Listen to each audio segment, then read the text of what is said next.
Welcome to the podcast. If you'd like to listen to an ad-free version of this episode and all of our episodes, then search True Crime Today Premium Plus on Apple Podcasts and press subscribe. That's our premium channel where all of our ad-free and advanced episodes live, all in one place. True Crime Today Premium Plus. Search it on Apple Podcasts and press subscribe. Even try it for 3 days free. The blood washed away, but the guilt never does. Welcome to Hidden Killers with Tony Brueski, featuring psychotherapist and author Shavaun Scott.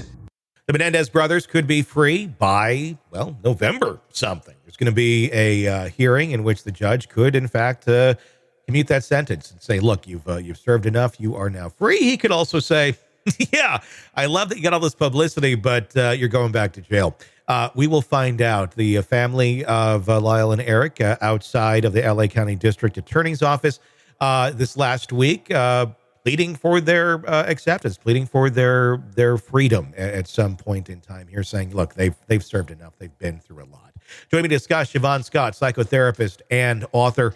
Shavaun, a lot of us have seen the documentary. A lot of us have seen the Netflix movie that, the brothers weren't too happy about. They don't like their portrayal in that, and probably rightfully so. It was, very Hollywoodized version of their story. But if we are to believe their story, which I think a lot of us are more and more, that we see the evidence, we hear them in their own words. I went back and I watched the trial and I watched their testimony. It's very compelling. I mean, I don't know how we looked at this so differently in 1993, but we did. These truly come across as authentic individuals who, they did what they did. They probably have regret about it now, but didn't see much of a choice.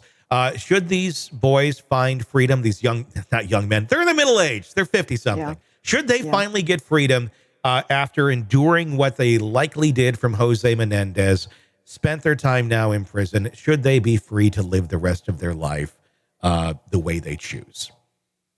I think the consensus in society at this point is they've done their time, and that originally the manslaughter conviction would have been more appropriate than what they ended up with.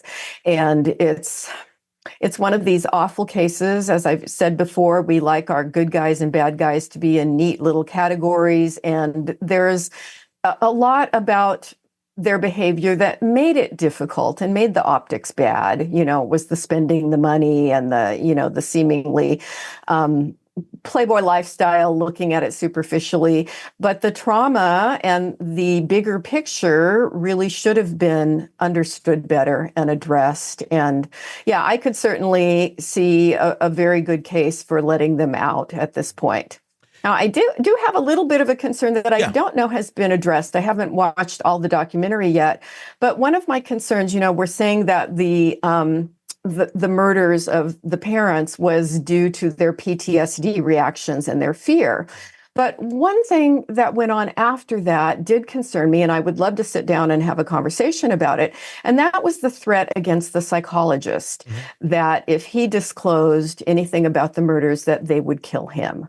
And I don't think that quite fits in the PTSD realm there, because he had not victimized him. They weren't in any imminent danger from him. Yeah. And so that's something that it's just left me with a question about that. What was the thinking going on at that point, and how did they justify that? Yeah, I mean, I know that the PTSD angle has been argued. I don't know if that's truly what happened in terms of it being PTSD or just being two people who wanted to take justice into their own hands and say, you're done. We've done this for too long. Mom stands behind you. She's aware of what's going on. I mean, that's pretty sick in itself to have like your champion that has been there for you by your side, but still looks the other way when the person that you should also be able to trust is molesting you. I mean, that's pretty messed up. And yeah, I guess if that's going on and you're wanting to seek retribution, you probably got to go too.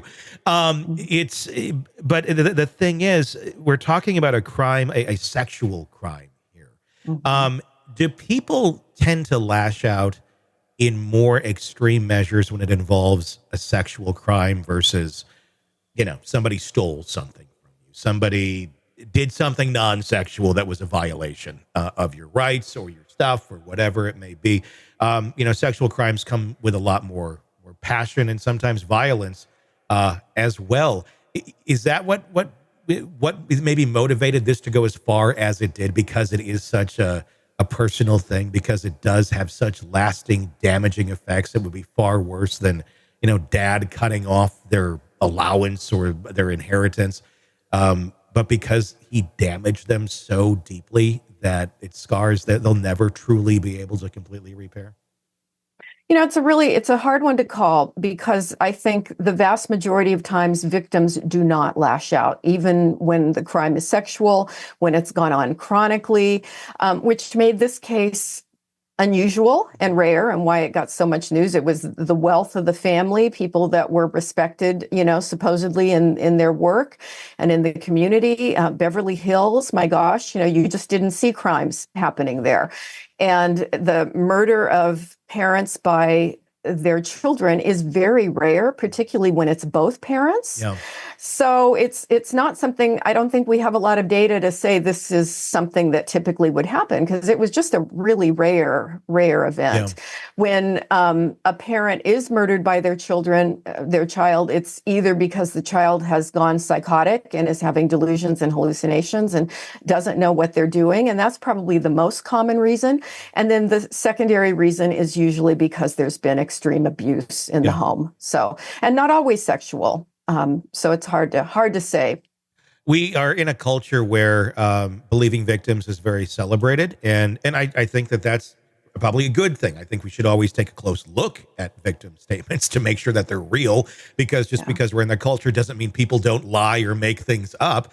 But we do often see it, especially in terms of females talking about the abuse that they received. If this had been Erica and Layla, would we be having the same conversation? I would think not. I would think that back in 1993, there would have been at least more willingness to accept that, this kind of abuse happens to females. We've certainly had more conversations about that over the years. But then again, there's also the thought that women are not supposed to get angry and act out. So there could have been some harsh consequences just because of that. It's like women are not supposed to do this sort of thing. So it's really hard to get into the mind of everybody who's going to be on a jury and know what kind of biases and prejudices they come in with. I mean, we try to do that up front, but there's a lot that we can't control. So it's a good question. It's a weird dynamic, because I think we're very quick to believe a female accuser of something, and a lot more hesitant to believe a male accuser. I don't know if it's because a lot of males don't necessarily come out with accusations. So it's more foreign, and we don't have, I guess, the reps in it of like, oh, okay. And it is more questionable. What's your thoughts on that? Why is it that we tend to pause a little bit more with men who come out and say this sort of stuff versus female as a society? I think it's changing. I think we're seeing a much more awareness as it's talked about more and more and coming out as you're doing in the media and talking about it. I think there's a greater acceptance than there used to be, and men are more apt to disclose now than they used to be. But it also has a lot to do with the type of person. That's why we think that the Gilgo Beach murders went on for so long, because the person was targeting sex workers. Yeah. And people typically don't listen to sex workers, don't care about what they say, and believe that they set themselves up for it, so they got what they deserved. So I think we're seeing a lot of cultural shifts about it, which is a good thing. Welcome to the podcast. If you'd like to listen to an ad-free version of this episode and all of our episodes, then search True Crime Today Premium Plus on Apple Podcasts and press subscribe. That's our premium channel where all of our ad-free and advanced episodes live, all in one place. True Crime Today Premium Plus. Search it on Apple Podcasts and press subscribe. Even try it for 3 days free. You're in the thick of a true crime saga, every detail sinking in. And then, wham, a commercial about something you couldn't care less about. It's like being served a microwaved dinner at a 5-star restaurant. But it doesn't have to be this way. Go for True Crime Today, Premium Plus on Apple Podcasts. With True Crime Today Premium Plus, you get uninterrupted, ad-free episodes, extended interviews that dig even deeper into the muck, and early access so you can brag to your friends. It's like ordering the secret menu at a crime buffet. So, search for True Crime Today Premium Plus on Apple Podcasts, subscribe, and savor every twisted detail without interruption.